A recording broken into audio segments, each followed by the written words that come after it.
windows. Every block tells a tale the whole city knows. Rhythms in the shadows where the cold wind blows. Life's a gamble on these streets, anything goes. Boom bap echoes through the alleys at night. Soulful samples lift the darkness to light. Deep kicks pound like a heart. Soulful samples lift the darkness to light. Deep kicks pound. Hello guys, welcome back to our channel ఆస్ట్రేలియాలో అమ్మకొచ్చి. So guys, మేమైతే day 2 అంటే ఈరోజు గంబుయా world visit చేసామన్నమాట.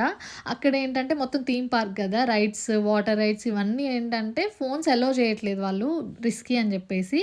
So దానివల్ల మేము లాకర్లో phones పెట్టేసరికి ఎక్కువ క్యాప్చర్ చేయలేదు నేను.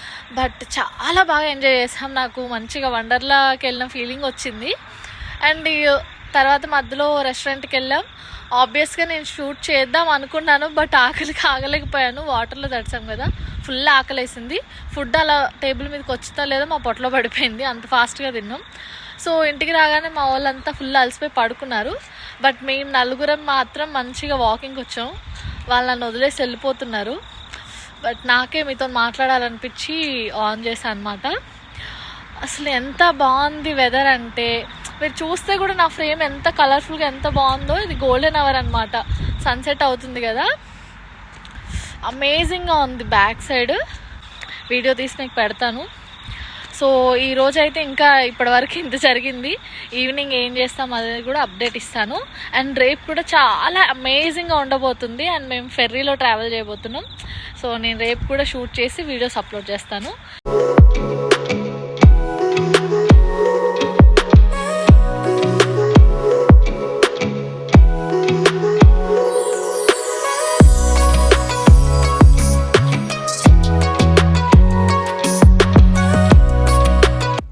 సో గైస్, ఇదైతే డే 2 ఇన్ ఈస్టర్ ట్రిప్. మేము ఆల్రెడీ గంబుయాకి వెళ్ళొచ్చామన్నమాట. అండ్ రేపు మార్నింగ్ మేము 10 కల్లా చెక్అవుట్ చేయాలి, అందుకనే ముందే అన్నీ ప్యాక్ చేస్తున్నాం నైటే. Guys, good morning and it's day 3 in our trip. So మేమైతే రెడీ అయిపోయాము and it's time to vacate this Airbnb. నాకైతే ఫుల్ నచ్చింది, అస్సలు వెకేట్ చేయాలని లేదు. బట్ మేము ఇంకా ఇంటికి వెళ్ళిపోవాలి, ఈరోజే last day in my trip కాబట్టి. సో మేము వెళ్తున్నాం.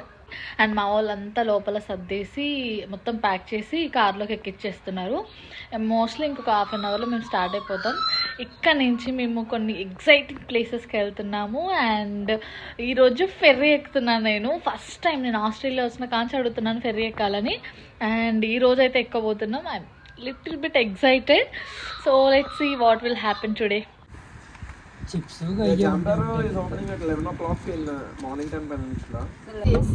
దొరికిందంటే చాలు ఈ మగ బుద్ధి వంకర బుద్ధి అంటావా మావా అంటావా మావా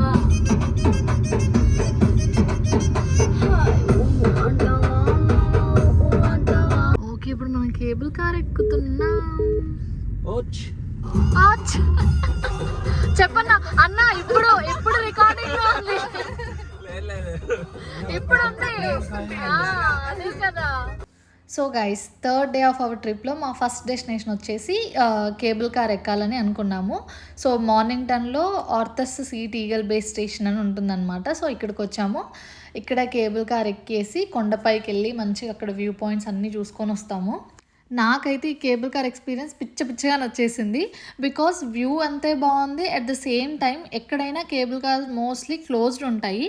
బట్ ఇక్కడ ఏంటంటే ఆ గ్రిల్స్ ఉన్న ప్లేస్ మొత్తం కూడా ఓపెన్ ఉందన్నమాట. సో మనం పైకి వెళ్ళిన తర్వాత ఆ ఓపెన్ ఎయిర్, బ్రీజ్ అవన్నీ ఫీల్ అవ్వచ్చు. చాలా అంటే చాలా బాగా అనిపించింది ఎక్స్పీరియన్స్. ఫస్ట్ కొంచెం భయం వేసింది కానీ తర్వాత ఫుల్ ఎంజాయ్ చేసింది.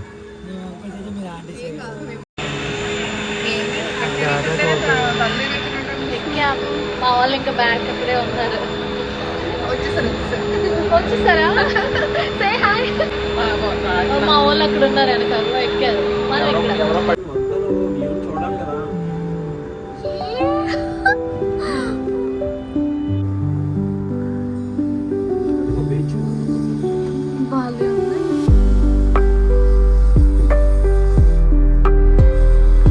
ఎంతైనా ఓపెన్ ఎయిర్ ఇలా హాయిగా మంచిగా తగులుతుంది బ్రీజ్. వెనకేమో నమ్మకి ఫిల్టర్ వచ్చేసింది. ఓ గౌరీ బ్రో కూడా వచ్చింది ఫిల్టర్.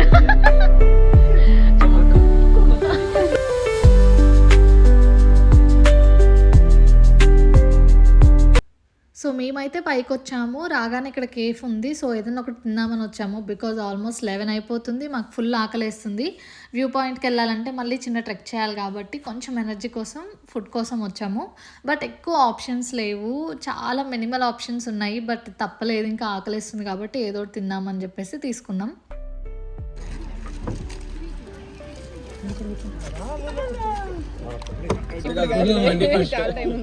ఇంకా 15 days ఉందా 12 days? Congratulations, celebrations, happy anniversary. Claps claps claps అన్న, క్లాప్ కొట్టవా? అందరు చూస్తున్నారు అన్నందుకైనా పెట్టాలి. పర్లేదు, కమాన్. మేబీ నాకు అంకుల్ సెంటర్ వచ్చినప్పుడు ఆ కార్ట్ లో మీరు చేసుకోవాలి.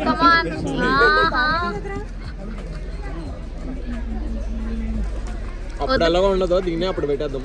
వదిన బ్లష్ అంటే ఇదే స్టేటస్ పెట్టుకుంటావా ఏంటి? ఇదే మా మ్యారేజ్ డే రోజునే వెడ్డింగ్ యానివర్సరీ. సో అలా ఒక చిన్న సెలబ్రేషన్ విత్ క్యూట్ కపుల్తోని మా బ్రేక్ఫాస్ట్ మేము ఎండ్ చేసాము. అండ్ ఇక్కడ స్టార్ట్ అయిపోయాము. 500 meters ట్రెక్ చేస్తే ఒక చిన్న వ్యూ పాయింట్ ఉంటుంది. సో అక్కడికే వెళ్తున్నాం.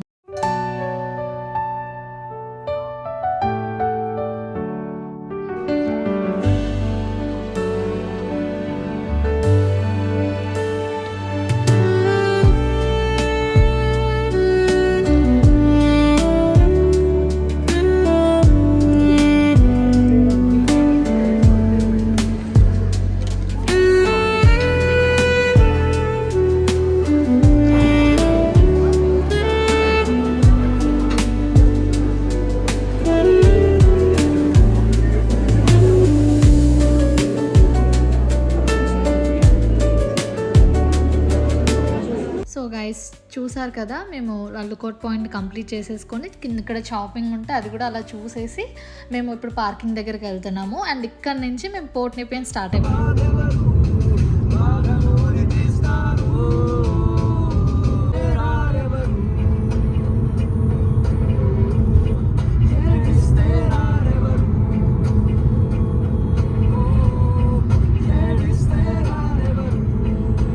సో గైస్, ఇప్పుడు మనం ఉన్నది ఫోర్ట్ నెపియన్లో. ఇదేంటంటే ఒక కోస్టల్ డిఫెన్స్ కాంప్లెక్స్గా యూజ్ చేసేవాళ్ళంట 1880s నుంచి 1945 వరకు. సో దాన్ని చూడడానికి మనం ఒక 4 kilometers ట్రెక్ చేయాలి. ట్రెక్ అంటే ఎక్కువ ఏమి ఉండదు, లైట్గా నడవడం ఉంటుంది అండ్ మధ్య మధ్యలో కొంచెం స్లోప్ ఎక్కువ ఉంటుంది. బట్ వెళ్ళే దారంతా కూడా అమేజింగ్ వ్యూస్ ఉంటాయి. 2 sides వాటర్ ఉండి ఒక వాక్వే ఉంటుంది, అమేజింగ్గా ఉంటుంది. సో ఆ వ్యూస్ అన్నీ చూడండి. ఎండ చాలా చిరాగ్గా ఉంది గైస్, బట్ స్టిల్ మీకోసం నడుస్తున్నాను. ఫోటోలు దిగాను నాకు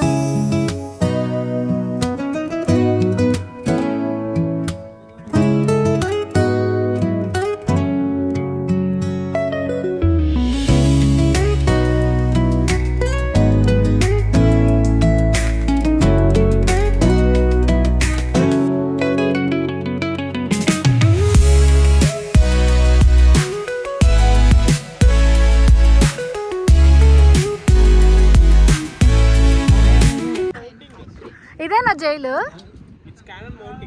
అంటే? ఎక్స్ప్లెయిన్ చేయండి, అందరికి అర్థం అవ్వాలి కదా. యా, అక్కడ మౌంట్ చేసి రొటేట్ అవుతానికి ఉండే డివైస్ గేర్ బాక్స్ లాంటిది. ఓకే, ఇక్కడ ఇచ్చారు కదా క్లియర్ గా. తిప్పనొచ్చు. ఓకే ఓకే, బాంబు పేల్చడానికి కోసం ఇది సెటప్ అన్నమాట. ఇదే ఒక టైప్ ఆఫ్ జైల్లో ఉంది కదా. సో గైస్, 4 kilometers ట్రెక్ చేసి ఆల్మోస్ట్ మనం ఎడ్జ్కి రీచ్ అయిపోయాము. ఇక్కడ ఏంటంటే ఒక బిల్డింగ్ ఉందన్నమాట. దీన్ని కోస్టల్ డిఫెన్స్ వాళ్ళు 1880s నుంచి 1945 వరకు వాళ్ళకు ఒక కాంప్లెక్స్ లాగా యూజ్ చేసుకున్నారంట. సో ఇదేంటంటే నార్మల్గా వార్ టైంలో మనకి ఎయిర్ క్రాఫ్ట్సే కాదు, ఇలా షిప్స్ కూడా ఎంటర్ అవుతాయి కదా ఎనిమీ కంట్రీస్ నుంచి. సో వాటిని ఐడెంటిఫై చేసి పేల్ చేయడం కానీ లేదంటే వాళ్ళని పట్టుకొని జైల్లో పెట్టడానికి యూజ్ చేసేవాళ్ళంట. అండ్ ఆల్సో ఇప్పుడంటే టెక్నాలజీ బాగా పెరిగిపోయేసరికి స్మార్ట్‌గా అయిపోయాయి ఎక్విప్‌మెంట్స్, గన్స్, బాంబ్ ప్లేస్‌మెంట్స్ ఇవన్నీ కూడా చాలా స్మార్ట్ అండ్ హ్యాండీగా అయిపోయాయి. బట్ ఒకప్పుడు 18th సెంచరీ, 19th సెంచరీ అంటే పెద్ద పెద్ద ప్లేస్‌మెంట్స్ కావాలి. ఒక బాంబ్ వేయాలన్నా, గన్స్ పేల్చాలన్నా ఇందాక కూడా చూసాం కదా! అంత పెద్ద కన్‌స్ట్రక్షన్ బాంబ్ ప్లేస్‌మెంట్ కంట. సో, ఇంజిన్స్ ఇవన్నీ కూడా చాలా పెద్దగా ఉంటాయి ఆ టైంలో. సో, అందుకని వాటన్నిటికి సెట్ అయ్యేలాగా ఇలా కన్‌స్ట్రక్ట్ చేసుకున్నారనమాట. అందరూ వస్తున్నాం.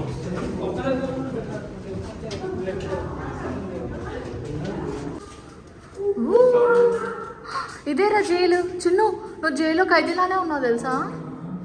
నిజంగా రెడ్ లైట్లో నేను పెట్టి ఇంట్రోగేషన్ చేస్తారు కదా, సముద్రపు దొంగ. రీసౌండ్ వస్తుంది. Okay, equipment. అరే భలే కన్స్ట్రక్ట్ చేశారులే, బాగుంది.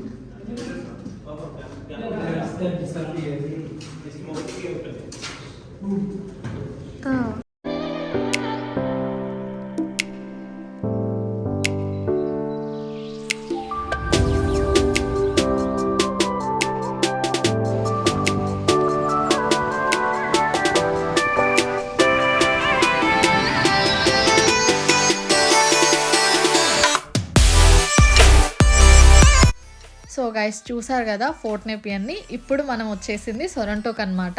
ఇక్కడ నుంచి మనం కార్లో కాదు ఫెర్రీలో వెళ్ళబోతున్నాము ఇంటికి. ఐఎమ్ సో ఎక్సైటెడ్ బికాజ్ నేను ఆస్ట్రేలియా వచ్చినప్పటి నుంచి అడుగుతున్నాను నన్ను ఫెర్రీ ఎక్కించు అని మా ఆయన్ని. ఫైనల్గా ఇవాళ కుదిరింది. మేమైతే రీచ్ అయిపోయాము. బట్ ఫెర్రీ రావడానికి ఇంకా 10-15 మినిట్స్ టైం ఉందని చెప్పేసి అలా బయట కూర్చున్నాము. ఎంత హ్యాపీగా ఉందో అసలు, బికాజ్ అక్కడ ట్రెక్ చేసిందంతా కూడా ఫుల్ ఎండ కొట్టింది. బట్ ఇక్కడ వాటర్ ఉండేసరికి మంచిగా చల్ల బ్రీజ్ తగులుతుంది అనమాట. హ్యాపీగా ఉంది. అండ్ ఈలోపు మన ఫెర్రీ కూడా వచ్చేసింది. అండ్ మేము చక్కచక్క కార్ లోపలికి వచ్చేసాము. ఎందుకంటే మనం విత్ కార్లతోటి వెళ్తున్నాం కాబట్టి, లైక్ కార్ పార్క్ చేయాలి కాబట్టి ఎవరి కార్లలో వాళ్ళు ఎక్కేశారు. అండ్ నాకు భలే అనిపించింది. నార్మల్గా మనం బస్సు ఎక్కితే ఎలా క్యూ కడతామో కార్లు అలా క్యూ కట్టాయి అనమాట ఫెర్రీ ఎక్కడికి.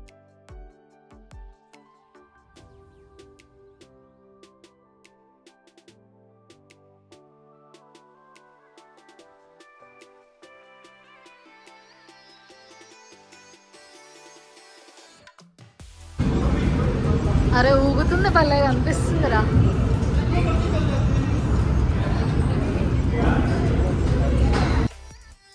యా ఫైనల్లీ మేమైతే కింద పార్క్ చేసేసి పైకి వచ్చేసాము. కింద 2 floors కూడా కార్ పార్కింగ్కే ఉంది ఫెర్రీలో. అండ్ ఇది వచ్చేసి 3rd floor అనమాట. ఇక్కడ సీటింగ్, ఫుడ్ ఆప్షన్స్, డ్రింక్స్ ఇవన్నీ కూడా అవైలబుల్గా ఉన్నాయి 3rd floorలో. అండ్ పైన కూడా ఓపెన్ సీటింగ్ ఉంటుందంట. సో అక్కడికి కూడా వెళ్దాం మనం.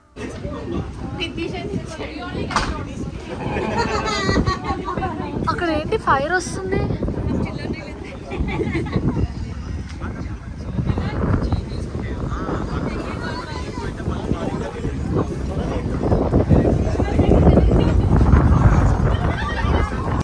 సో గైస్ అలా 3rd floor నుంచి బయటకు వస్తే మనకి ఇలా ఓపెన్ స్పేస్ ఉందన్నమాట. ఇంకా అందరూ వ్యూస్ ఎంజాయ్ చేస్తున్నారు, ఆ బ్రీజ్ ఎంజాయ్ చేస్తున్నారు.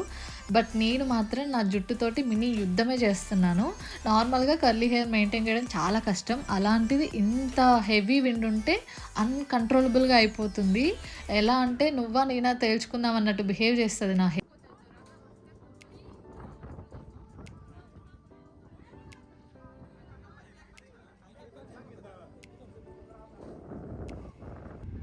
అండ్ ఇప్పుడు మేమైతే పైన ఓపెన్ ప్లేస్కి వచ్చేసాము. ఇక్కడ కూడా సీటింగ్ ఉందన్నమాట. మంచిగా కూర్చొని అసలు ఆ సన్సెట్ అసలు భలే టైంలో బుక్ చేసుకున్నాం అనిపించింది నాకు. ఎంత బాగుందో జస్ట్ ఇమాజిన్. మంచిగా మిడిల్ ఆఫ్ ది సీ నుంచి సన్సెట్ చూస్తే ఎలా ఉంటుందండి, అమేజింగ్ కదా. నాకు అలాగే అనిపించింది. ఈ ఫీలింగ్ అయితే నేను అస్సలు మర్చిపోలేను. నాకు చాలా చాలా బాగా నచ్చింది. అసలు 45 మినిట్స్ ఎలా అయిపోయాయో కూడా నాకు అర్థం కాలేదు. 45 మినిట్స్ జర్నీ అలా కళ్ళు మూసి తెరిసేలోపు అయిపోయిందేమో అనిపించింది. అంత బాగుందన్నమాట జర్నీ అయితే. అండ్ మేము చాలా ఫొటోస్ కూడా దిగాము, చాలా బాగా వచ్చాయి. And yeah finally I'm happy. Trip బాగా జరిగింది, ఫీలింగ్ బాగుంది అండ్ ఫొటోస్ బాగా వచ్చాయి. ఇంతకంటే ఏం కావాలి. క్వీన్స్ క్లిఫ్కి వచ్చేసాం. ఇక్కడ నుంచి జిలాంగ్ వయా రోడ్. అప్పుడే క్వీన్స్ క్లిఫ్ వచ్చేసింది, మనం దిగే టైం కూడా వచ్చేసింది. నాకు అస్సలు దిగాలని లేదు, బట్ తప్పదు కాబట్టి వెళ్ళాలి ఇంటికి. సో ఇలా మా ట్రిప్ అయితే చాలా బాగా జరిగింది. సో మీకు ఎలా అనిపించింది గైస్? ఫెర్రీ నచ్చిందా? అయితే కింద కామెంట్ చేయండి అండ్ మన ఛానల్ని సబ్స్క్రైబ్ చేసుకోండి. And see you on next video. Bye guys.